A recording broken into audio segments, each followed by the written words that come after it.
Buenos días, buenas tardes o buenas noches, dependiendo de la hora en que usted vea el presente video.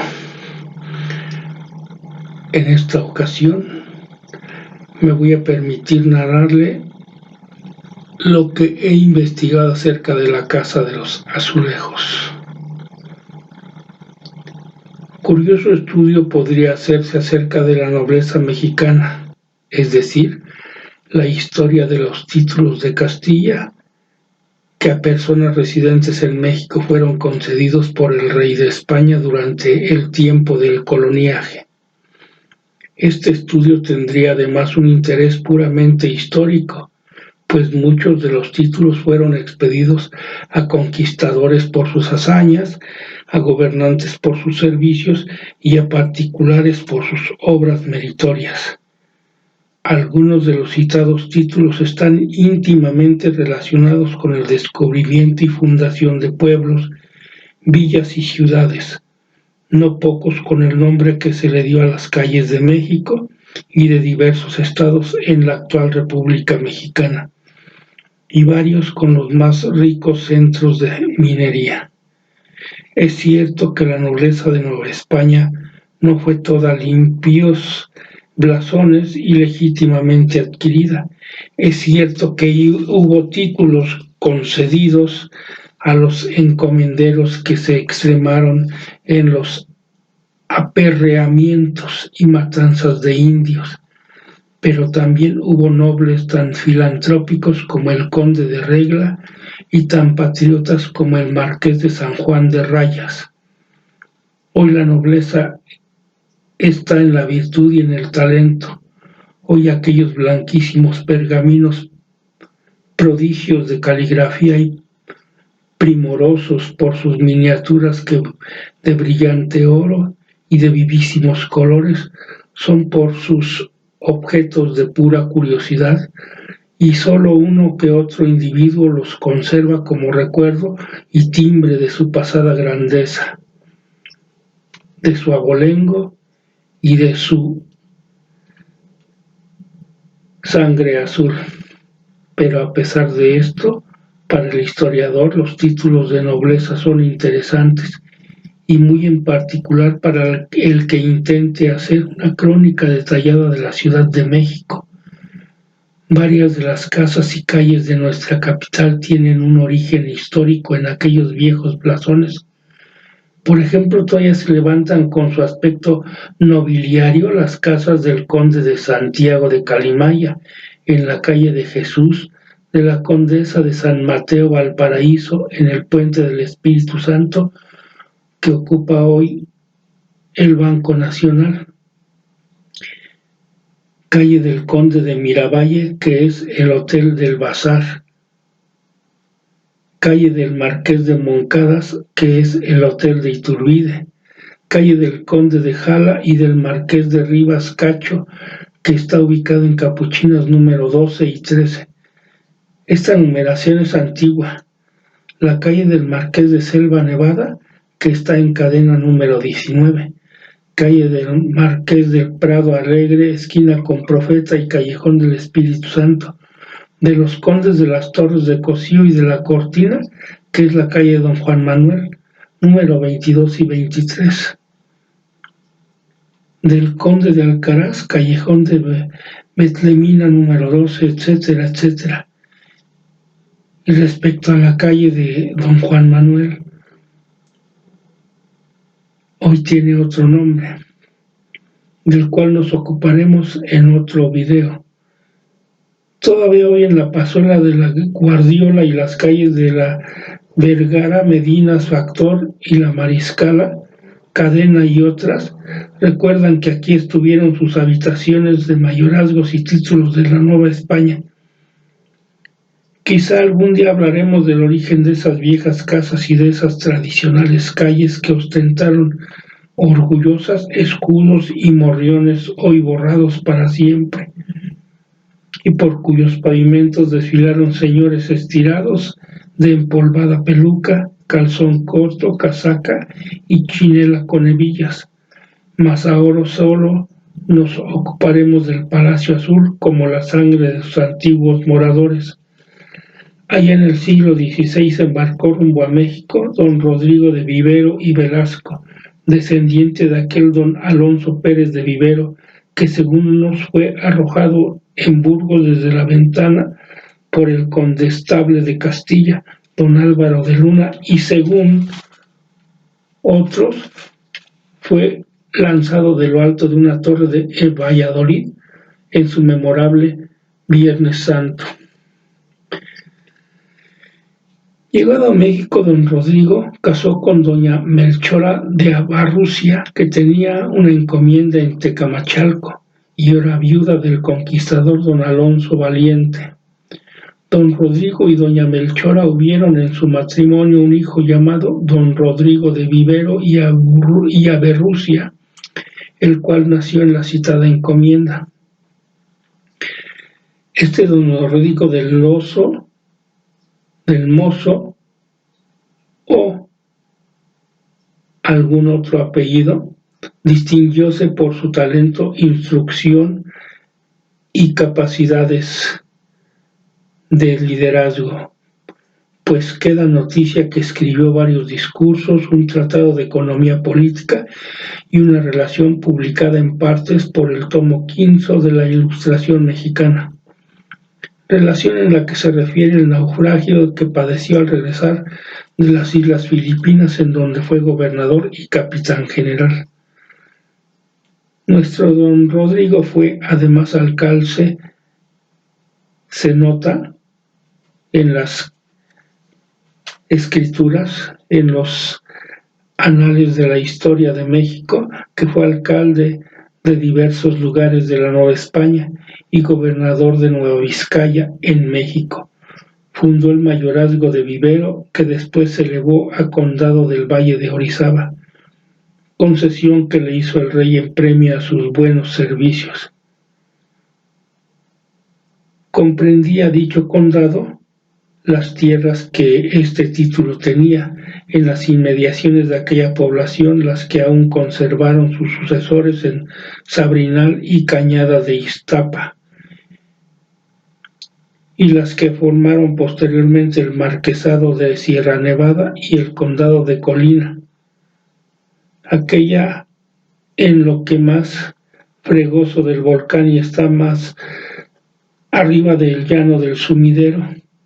Don Rodrigo fundó el ingenio y el trapiche de Ocemepa, uno de los primeros de la Nueva España, que hoy es pueblo conocido con el nombre de Ingenio o de Nogales, a una legua hacia el poniente de Orizaba. Don Rodrigo de Vivero y Aberrucia casó en México en el siglo XVI con doña Leonor de Ircio de Mendoza, hija del mariscal de Castilla, y murió en 1636, dejando un hijo, don Luis de Vivero II, conde del Valle de Orizaba, quien, a no dudarlo, fue el primero de su título que habitó la famosa Casa de los Azulejos. ¿Cómo sucedió esto? Pues resulta que la casa de que nos ocupamos, aunque reedificada después, es antiquísima, y la primera y pocas noticias de ella tenemos que se remontan hasta el siglo XVI. Entonces la poseía un don Damián Martínez juntamente con la plazuela anexa de la Guardiola, pues concursado por sus acreedores se vio en la necesidad de rematar sus bienes en pública subasta. El mejor postor a dicha casa fue don Diego Suárez de Peredo, a quien se adjudicó en la cantidad de 6,500 pesos, y tomó posesión de la finca y plaza el 2 de diciembre de 1596. Don Diego enviudó, metióse a fraile franciscano en el convento de Zacatecas e instituyó un mayorazgo vinculado a la casa ya citada y en otros bienes que heredó su hija, doña Graciana, la cual contrajo matrimonio con don Luis de Vivero, segundo conde del Valle de Orizaba, como hemos dicho. Desde entonces la casa fue mansión de los señores condes y de ella nada hemos encontrado que sea digno de ser impreso o dicho.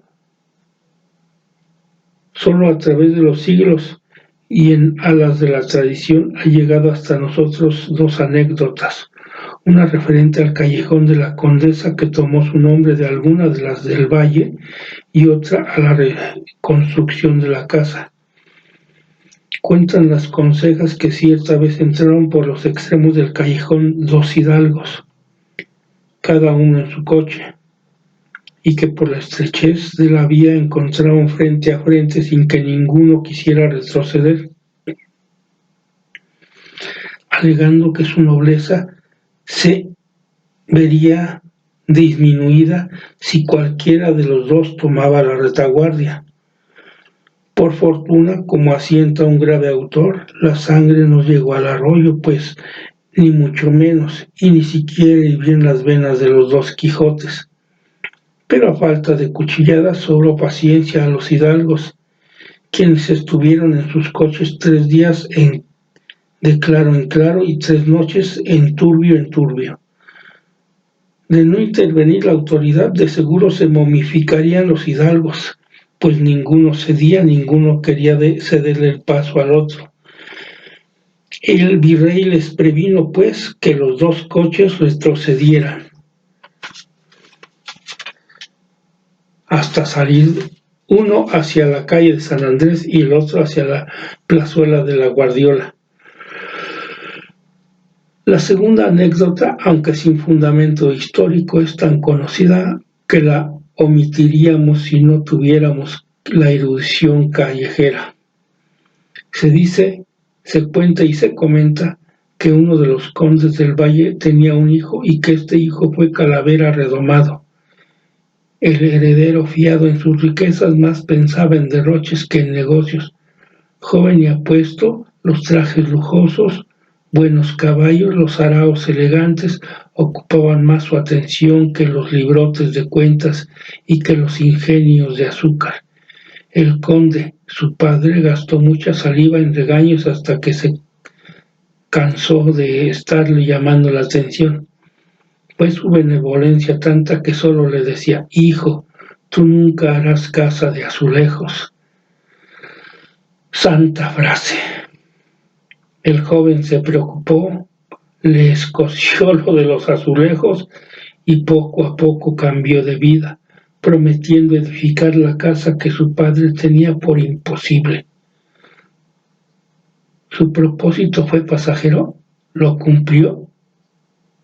Cansado o convencido de oír la eterna muletilla del viejo conde de que nunca tendría una casa de azulejos, la respuesta la tenemos clara, elocuente, en ese gran palacio reedificado y revestido de azulejos por el joven conde, que dio con esto prueba de lo que pueden hacer las calaveras arrepentidas. Y los hijos mimados cuando se ponen a trabajar. Diremos para concluir que en esta casa se verificó la renovación del Señor de Santa Teresa, según lo cuenta un libro que anda en manos de devotos de esta imagen.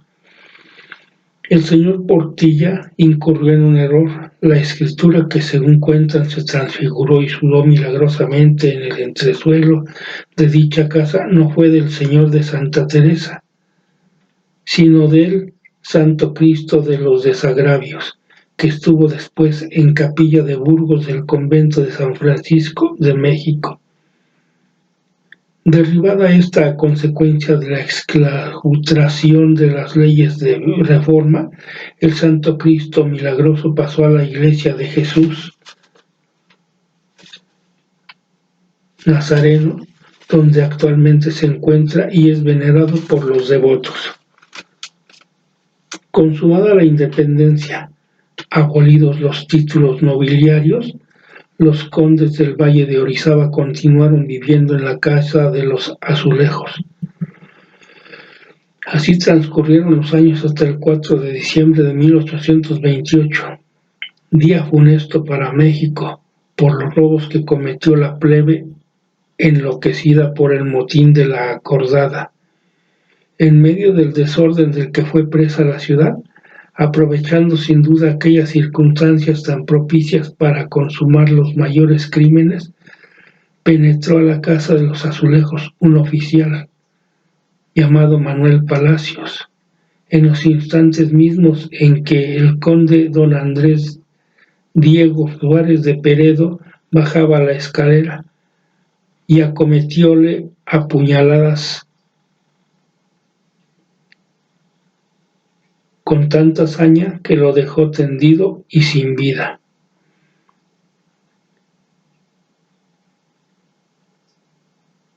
Este horroroso asesinato se comentó en aquella época de diversos modos.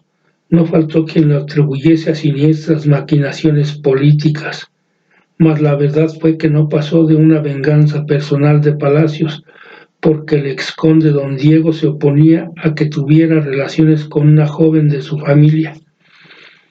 Condenado el culpable a la última pena, se ejecutó la sentencia en la plazuela de la Guardiola, junto a una cochera que miraba hacia el poniente y que ya no existe. Con tan trágico acontecimiento termina la crónica de la casa secular y solariega. Empero cuando ahora penetra uno en su interior, admira la arquitectura severa, el lujo que reina en las salas, por las que lo que parece contemplar es las sombras de sus antiguos moradores, pero al bajar por la vieja escalera la fantasía se traslada hacia otro tiempo. Ve uno el brillo del puñal del asesino y el cuerpo del buen conde tinto en la charca de sangre. Escucha uno los gritos angustiosos de sus deudos y fuera, allá en el Parián, contempla uno la furia de las guerras fratricidas, desmelenada con sus ojos saltados por la codicia, excitando al populacho al más salvaje de los saqueos. Esto es lo que sucedió desgraciadamente.